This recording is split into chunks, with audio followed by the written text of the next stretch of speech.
시청자 여러분 안녕하십니까? DEBS 10월 뉴스입니다.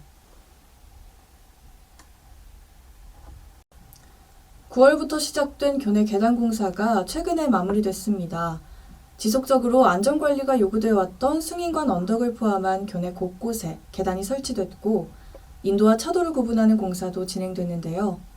다만 이번 학기 개강 하루 전에 시작된 공사에 시기가 부적절했다는 불만도 나왔습니다. 김하늘 기자가 취재했습니다. 지난 사고에 대한 사후 조치로 숭인관 언덕에 계단이 설치됐습니다. 숭인관 언덕뿐만 아니라 르네상스홀 옆길, 본관과 대학원 사이길에도 계단이 설치됐는데요. 인도와 차도의 구분이 필요하다는 지적이 있었던 만큼 난간도 생겼습니다. 숭인관 언덕은 이전에도 나무 계단이 있었지만 그 폭이 좁아 오고 가기에 불편이 심했고 난간과 같은 안전장치 또한 없어 안전하지 못했습니다. 숭인관 언덕길은 경사가 매우 높아 비나 눈이 오면 매우 위험한 상황이었던 만큼 이번 공사는 꼭 필요한 공사였다고 볼 수 있죠. 설문 결과 41명 중 90.2%의 학생들이 계단 공사 이전 계단의 필요성을 느꼈다고 답하기도 했습니다. 인문대 국어국문학과 학생은 입학 전 면접을 보러 왔을 때부터 위험을 느꼈고 재학하게 된 후 실제로 넘어진 적도 있다고 말했습니다. 또한 이전 계단은 오르내리는 사람들의 동시통행이 힘들었으나 이번 공사에서는 보다 개선돼 폭이 확연히 넓어지고 난간이 생겨 이전보다 많은 학우들이 계단을 이용하고 있습니다. 계단 공사가 학기 중에 진행되어서 숭인관 강의실을 갈 때마다 공사하는 곳을 피해서 대학원 쪽으로 돌아가야 해서 번거롭고 불편했습니다. 계단이 생긴 후에 인도와 차도가 구분되면서 훨씬 더 안전해졌다고 느꼈습니다. 특히 비가 오는 날에 미끄러운 언덕을 내려가는 것이 정말 위험하다고 생각했는데 계단으로 보완되어서 다행이라고 생각합니다. 본관과 대학원 사이 돌계단 또한 마찬가지입니다. 돌이 고르지 않고 높이와 폭이 제각각이었기에 항상 위험을 감수하며 계단을 이용해야 했는데 이번 공사에서 이 또한 개선됐습니다. 기존 돌계단에서 나무 계단으로 이전과 달리 난간도 생겼습니다. 이러한 개선에도 일부 학생들은 아쉬움을 표하고 있습니다. 바로 공사 일정 때문인데요. 계단 공사는 지난 8월 31일부터 9월 30일까지 진행됐습니다.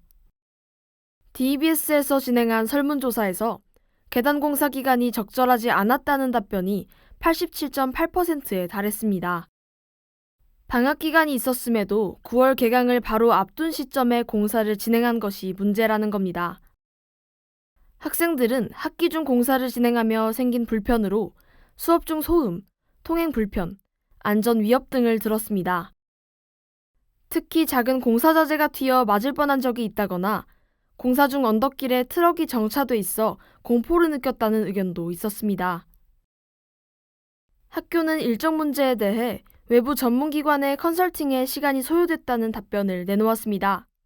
컨설팅을 바탕으로 교내 보차도 분리공사 범위 및 방식을 결정하고 시공업체 선정까지 완료하니 8월 말이었다며 방학 중 공사에 어려움을 표했습니다. 개강 이후 공사를 진행하며 학생의 안전에 대한 우려의 목소리도 컸는데요. 이에 학교는 공사 중 보행자 유도 및 통제를 위한 인력을 배치해 안전사고를 예방하고자 했다고 답했습니다. 그러나 문제는 일정뿐만이 아니었습니다. 계단 간격이 일정하지 않고 칸 구분이 어려워 특히 밤 시간 계단으로 통행하기 위험하다는 문제도 제기됐습니다. 학생들은 학교 측에 미끄럼 방지 스티커를 부착해야 한다는 의견을 내놓았습니다. 이에 학교는 지난 5일 미끄럼 방지 패드 추가 공사를 진행했으며 지속적으로 사후 관리를 위한 점검에 힘쓰겠다고 답변했습니다. 학생들은 사고 이후의 안전을 위한 조치임에도 여러 안전 문제를 발생시켜 또 다른 문제를 야기할 수 있었다고 말했습니다.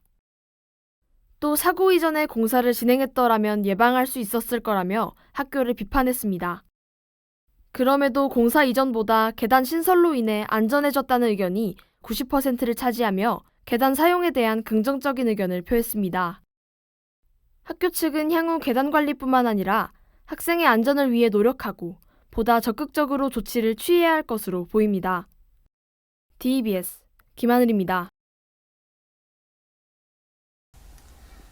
얼마 전 우리 학교 체육학과에 수강 특혜가 있었다는 논란이 일었습니다.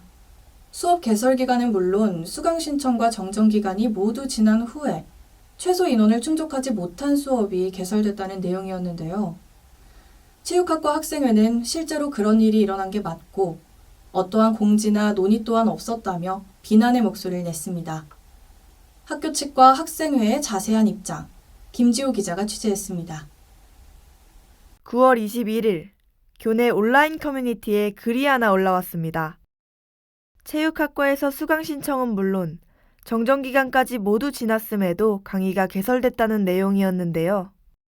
더군다나 그 수업의 수강생이 최소 정원을 채우지 못한 9명이라는 말에 많은 학우들은 큰 충격에 빠졌습니다. 같은 날 저녁, 체육학과 학생회는 입장문을 게시함으로써 교내 전공수업 수강 특혜 비리 사실을 공개했습니다.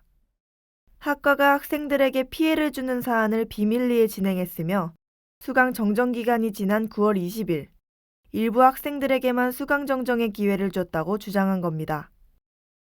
더불어 체육학과는 학년당 인원이 약 30명이기 때문에 강좌 개설 충족 인원이 충분하고 해당 과목은 학교 졸업이나 자격증 이수와 관련이 없어 강좌 개설이 불가피하지 않다며 부당함을 밝혔습니다. 체육학과 학생회는 이번 사안에 대해 어떤 부분도 공지받지 못했다며 더욱 비난의 목소리를 냈습니다. 23학번 2학기 약 3주차가 진행되던 중 힙합이 개설되었다는 이야기를 듣고 수강신청 어플로 확인해본 결과 지난 8월 수강신청 때는 없었던 1학기에 진행된 힙합 과목이 개설되었다는 사실을 뒤늦게 알게 되었습니다. 힙합 전공생들과 학과 측에 조사를 해본 결과 힙합 전공생들에게만 힙합 과목 개설 사실을 알리고 수강 정정을 해준 것으로 확인하였습니다. 2학년 1학기까지의 성적으로 상위 10% 교직이수 자격증 획득과 장학금의 문제를 생각하지 못한 채 힙합 전공생들을 제외한 나머지 인원에게 피해가 갈 수 있었습니다. 학과 교수님들과 2차 면담을 통해 체육학과 전공 수업에서 전공 교수님들의 대면 사과를 받고 사과문을 요청 예정입니다. 학생들에게 이런 문제가 생기게 된 경위를 정확히 알리기 위하여 학생지원팀에게 이 문제 관련한 경위서를 요청하였고 추후 공개할 예정입니다. 또한 학칙에 어긋난 사항을 묵인하고 무리하게 진행한 교무처에도 사과문을 요청하였습니다. 총학생회 파동에서도 입장문을 게시했습니다.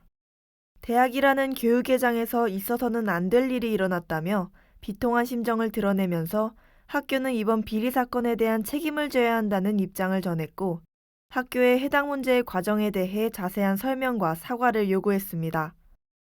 파동은 학우들의 보다 공정한 교육기회 권리를 위해 이번 문제를 해결할 방안을 반드시 학생들과 함께 마련하라는 입장도 함께 덧붙였습니다. 이에 10월 4일 13시 총학생회 파동은 대학 본부에 체육학과 학사비리에 대한 긴급 공청회를 요청하며 학교가 누구에게나 공정한 학문회장이 될 때까지 계속해서 요구하겠다고 밝혔습니다. 에브리타임을 보다가 핫 게시판에 그 관련 얘기가 많이 나와 있어서 자연스럽게 알게 됐던 것 같아요. 어떤 특정 학과가 사정이 있다고 하더라도 수강 신청 기간이 버젓이 존재하고 그러면 그거에 맞춰서 학교 전체가 움직이는 게 맞는 건데 한 학과만 단독으로 그렇게 다르게 시스템을 구축하는 거는 어떤 이유가 있던 잘못했다고 생각합니다. 뭔가 특혜를 주거나 혹은 그런 수강 신청 기간이 아닌 다른 기간에 강좌를 개설하는 방법을 생각하기보다는 진작 방법을 마련하고 학기가 시작되기 전부터 방법을 고려했어야 하는 것이 아닌가 생각했습니다. 학생회 측은 9월 27일 교무처장과 학사지원팀, 학과 교수님과 학생회 4명의 인원으로 면담을 진행했다고 밝히며 학사지원팀의 경위서를 게시했습니다.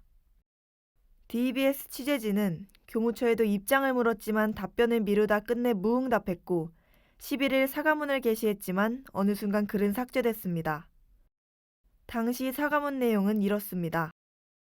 교무처 측은 초빙교원의 책임시수 3시수 부여를 위해 힙합 교과목 개설 및 강의 개설을 검토했고 학사지원팀은 이를 체육학 전공과 협의하여 시행하는 과정에서 문제가 발생되지 않는 방법을 강구했지만 2023학년도 체육학 전공 학생들에게 상대적 피해가 발생될 수 있는 문제를 간과했다고 밝혔습니다.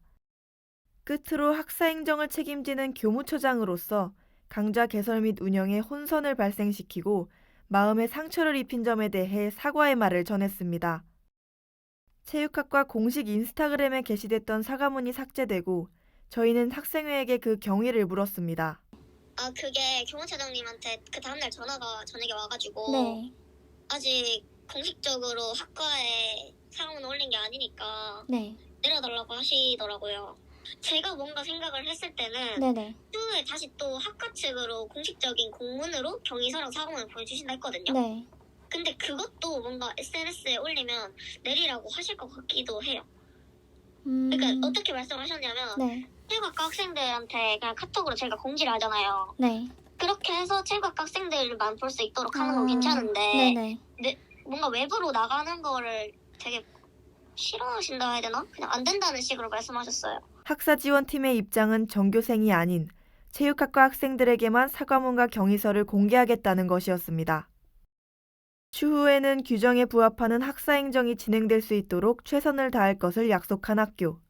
앞으로의 행보가 중요할 것으로 보입니다. DBS 김지호입니다. 이상으로 DBS 10월 뉴스 마칩니다. 시청해주신 여러분 고맙습니다.